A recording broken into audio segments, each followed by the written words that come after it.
বৈষম্য বিরোধী ছাত্র আন্দোলনে আহতদের দেখতে ঢাকা মেডিকেল কলেজ হাসপাতালে সমাজ কল্যাণ উপদেষ্টা শারমিন এস মুর্শিদ এখন কথা বলছেন গণমাধ্যমের সাথে। সরাসরি চলে যাচ্ছে সেখানে।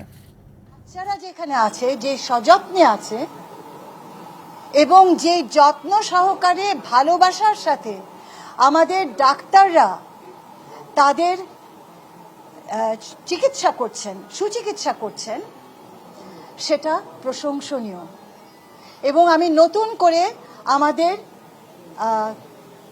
স্বাস্থ্য সেবার যে টিম আছে আমাদের দেশে, নতুন করে তাদেরকে দেখছি, নতুন করে তাদেরকে জানছি এবং আমি তাদেরকে আমার অন্তর থেকে সালাম জানাচ্ছি, ধন্যবাদ জানাচ্ছি। তাদেরকে ছাড়া আমরা আমাদের আরো অনেকগুলো বাচ্চাদেরকে হারিয়ে ফেলতাম। 250-টিরও বেশি ডিজাইন অপশন নিয়ে ওয়ালটন স্মার্ট ফ্রিজ, বোঝে আপনার প্রয়োজন। আজকে আমি বলতে চাই যে ভালোবাসাটা আমি আমাদের ডাক্তারদের মধ্যে, সেবকদের মধ্যে দেখলাম, এটা একদিন সারা দেশে সকল মানুষের জন্য তৈরি হবে। আমি ইনশাল্লাহ মনে করি এই ডাক্তাররাই সেটা তৈরি করবেন আমাদের সাথে। আমরা একসাথে কাজ করব যেন